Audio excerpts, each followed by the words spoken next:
የደለው ገበሬ በሰኔ ይሞታል አለ የሀገሬ ሰው ሲተርት።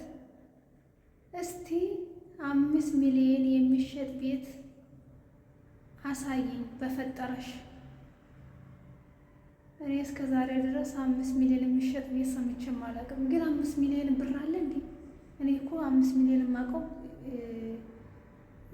ህዝብ ቆጠራ ላይ ምናምን ነው የማውቀው። 5 ሚሊዮን እኔ አይቼም አላውቅም፣ ነክቼም አላውቅም። 5 ሚሊዮን ማለት ነው። አታነካኩኝ። እኔ ልኖርበት ማለት ነው፣ ልኖርበት እንዴ 5 ሚሊዮን። እኔ እኮ 5 ሚሊዮን አሁን ለማግኘት ስንት ዓመት 10 ዓመት መስራት አለብኝ ማለት እኮ ነው። አረብ ሀገር ጉድ እኮ ነው። 10 ዓመት መስራት አለብኝ 5 ሚሊዮን ለማግኘት ማለት ነው።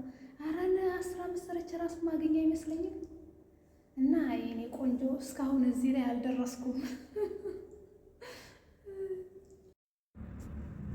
ምንድን ነው የሚለው ኮሜንቱ? ሲጀመር ቤት ካለኝ ስራ ካለኝ ምን ይሰራልኛል ነው የሚለው ማለት ነው። ወንድ ልጅ ይቀየራል በሚለው ቪዲዮ በሰራውበት ቪዲዮ ነው እንግዲህ ቤት ይኖርሽ፣ ራስሽን ቻይ፣ ራስሽን ችለሽ ወንድ አግቢ የሚለው ቪዲዮ ላይ ነው እንግዲህ ቤት ካለኝ ለምንድን ባላገባለሁ ነው የምትለው እህታችን ማለት ነው።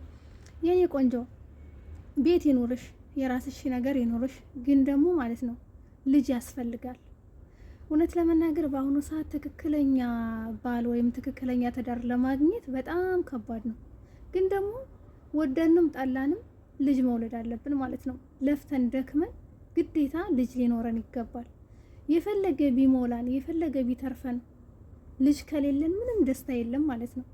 ልጅ ከሌለሽ ቢትረፈረፍሽ ደስታ የለሽም። ስለዚህ ግዴታ ነው። ግፋ የፈራ መሬት አንገርዳድ ያበቅላል አለ የሀገሬ ሰው ሲተርት። አሁን የከብት በረትና ይሄ ቤት አሁን ምን ያገናኘዋል? የከብት በረት ሌላ፣ ይሄ ቤት ሌላ። ኧረ ተው ግን ተው። አንዳንድ ሰዎች እኮ ለሰው ሞራል ራሱ የሚባል ነገር አትጨነቁም። አሁን የከብት ይሄ ቤት ነው ወይስ በረት? አሁን በረትና ይሄ ቤት ምን ያገናኘዋል? እስኪ እንደው ምን ያገናኘዋል? 9 ዓመት ሙሉ ለፍቼ የሰራሁትን ቤት አንቺ የከብት በረት አረግሽው አይደለም?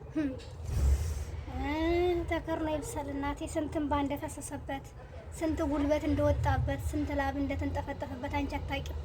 የከብት በረት አልሽኛ። አንቺ ምን አለብሽ እናቴ? 9 ዓመት ሙሉ እድሜ ግማሽን የሰራሁበት ነው ቤት።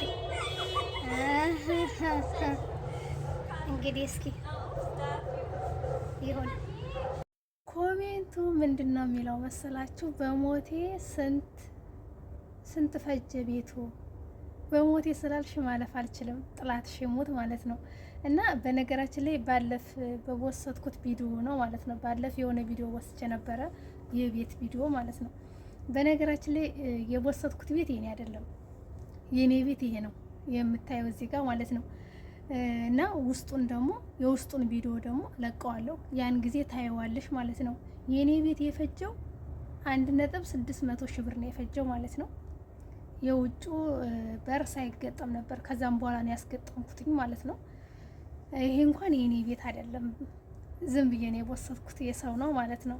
ማለቴ ያው ስንት እንደፈጀ ምናምን አላውቅም። የራሴን ቤት ግን ወስቼ አሳይሻለሁ። 1.600 ሺህ ነው የፈጀው ማለት ነው።